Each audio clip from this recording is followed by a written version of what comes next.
नमस्कार विद्यार्थियों, स्वागत है आप सभी का आपके अपने यूट्यूब प्लेटफॉर्म उदय एजुकेशन और सक्सेस पेपर में।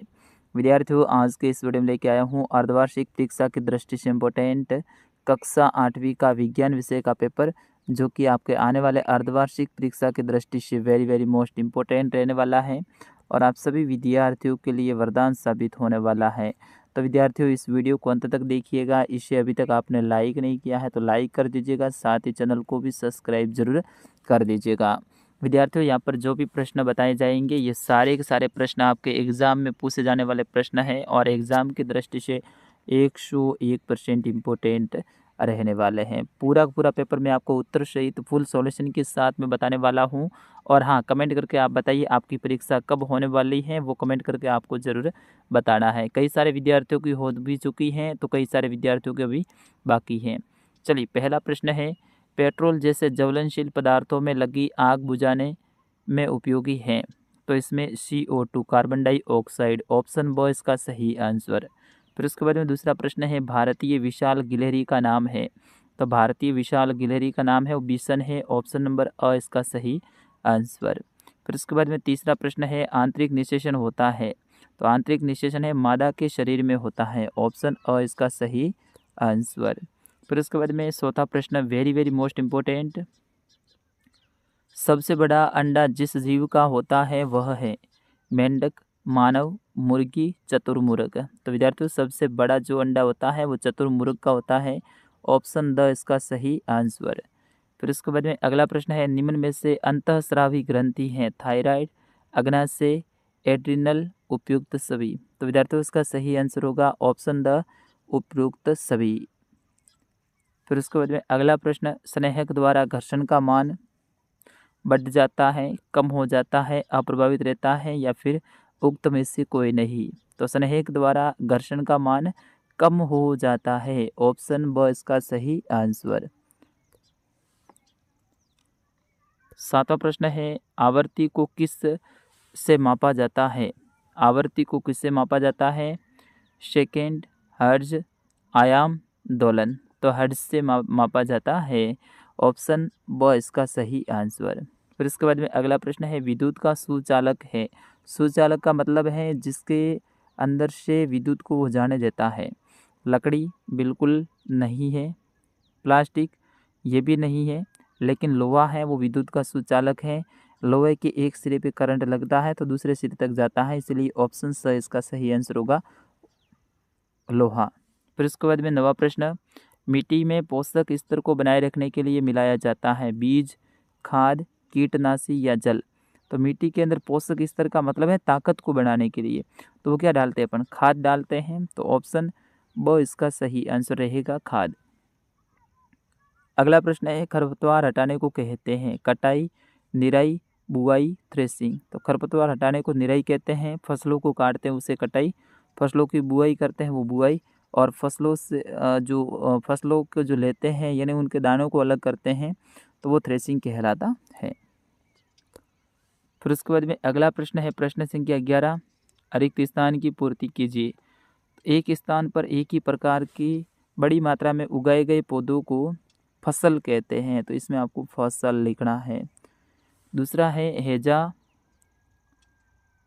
जीवाणु के द्वारा होता है, इसमें आपको जीवाणु लिखना है। पेट्रोलियम के विभिन्न संगठनों को पृथक करने का प्रक्रम परिष्करण कहलाता है। क्या कहलाता है, परिष्करण। तो इसमें परिष्करण आपको भरना है। वाहनों के लिए सबसे कम प्रदूषक ईंधन CNG है, तो इसमें आपको CNG लिखना है।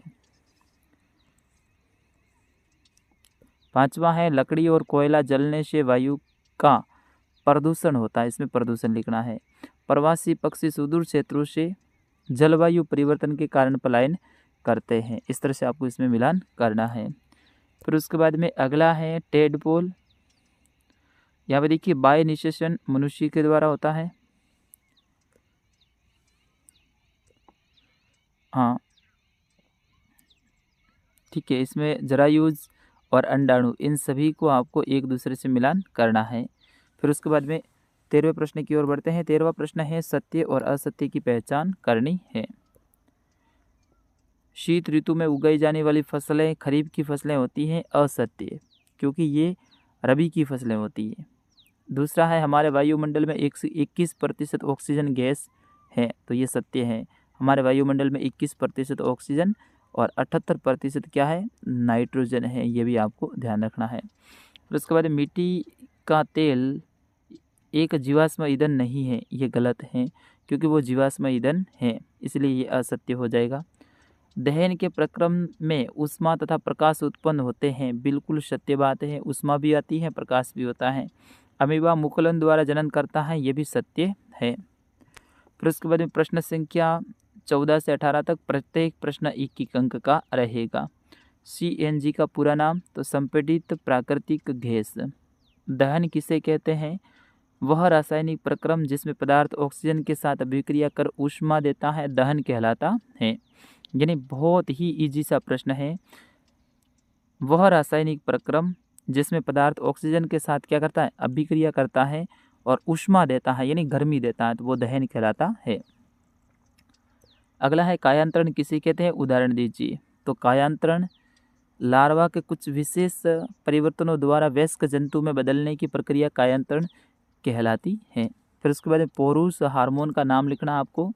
तो पुरुष हार्मोन टेस्टोस्टेरोन, क्या है, टेस्टोस्टेरोन, वेरी इम्पोर्टेंट ये प्रश्न है। टेस्टोस्टेरोन है, ये पुरुष हार्मोन है, और एस्ट्रोजन है, वो कौन सा है, मादा हार्मोन है, ये भी आप ध्यान रखना। दाब किसे कहते हैं, तो किसी पृष्ठ के प्रति एकांक क्षेत्रफल पर लगने वाले बल को दाब कहते हैं। अब प्रश्न 19 से 23, प्रत्येक प्रश्न 3 अंक का। खरपतवार क्या है, हम उसका नियंत्रण कैसे कर सकते हैं। तो खरपतवार वे अवांछनीय पौधे या जंगली पौधे जो खेत में बोई गई फसल के साथ अपने आप उग जाते हैं, खरपतवार कहलाते हैं। खरपतवार नियंत्रण के लिए खेत की निराई करते हैं। इस क्रिया में ऐसे पौधों को खेत से हटा देते हैं। खरपतवार हटाने के लिए विभिन्न विधियां काम में लेते हैं, ये सभी विधियों आप लिख सकते हैं। 20वां प्रश्न है सूक्ष्म जीव के मुख्य वर्ग कौन कौन से हैं, तो जीवाणु, कवक, प्रोटोजोआ और कुछ शैवाल। जीवाणु, कवक, प्रोटोजोआ और शैवाल, ये आपको बताना है। फिर उसके बाद में 21वां प्रश्न है अमीबा का एक साफ व स्वच्छ चित्र बनाइए। तो अमीबा का चित्र इस तरह से बनाया जाता है विद्यार्थियों, अथवा ऑप्शन मिल जाएगा मोमबत्ती की ज्वाला का चित्र बनाइए। तो मोमबत्ती की ज्वाला का चित्र भी ऐसे आपको बनाना है। 22वां प्रश्न है रेड डाटा पुस्तक क्या है, वेरी मोस्ट इंपॉर्टेंट। तो रेड डाटा पुस्तक वह पुस्तक है जिसमें सभी संकटापन्न स्पीसीज का रिकॉर्ड रखा जाता है। पौधे, जंतुओं व अन्य स्पीसीज के लिए अलग अलग रेड डाटा पुस्तकें होती हैं। कायांतरण किसे कहते हैं, उदाहरण दीजिए। तो ये दोबारा से प्रश्न आ गया। 24वां प्रश्न है वर्णन कीजिए घर्षण किस प्रकार शत्रु और मित्र दोनों है, स्पष्ट करना है, ठीक है ना। ये वेरी मोस्ट इंपॉर्टेंट प्रश्न है, इसको आप पढ़ना शायद स्क्रीनशॉट ले लीजिए, आपको खुद को याद करना है। तो विद्यार्थियों इस तरह से आपके ये पूरे के पूरे प्रश्न आने वाले हैं। कक्षा 8 का ये आपके विज्ञान विषय का पेपर था, जो कि मैंने पूरा उत्तर सहित आपको बता दिया है। और भी आपके सामाजिक के और जो प्रश्न पत्र अभी बाकी रहे हैं उनके भी पेपर में अपलोड करने वाला हूं, तो उनके वीडियो देखने के लिए आप चैनल को सब्सक्राइब कर दीजिएगा। और हाँ, आप कहां से इस वीडियो को देख रहे थे और अभी आपके कौन कौन से सब्जेक्ट के पेपर बाकी हैं वो कमेंट करके ज़रूर बताइए। मिलते हैं अगले पेपर में, तब तक के लिए नमस्कार, जय हिंद, वंदे मातरम।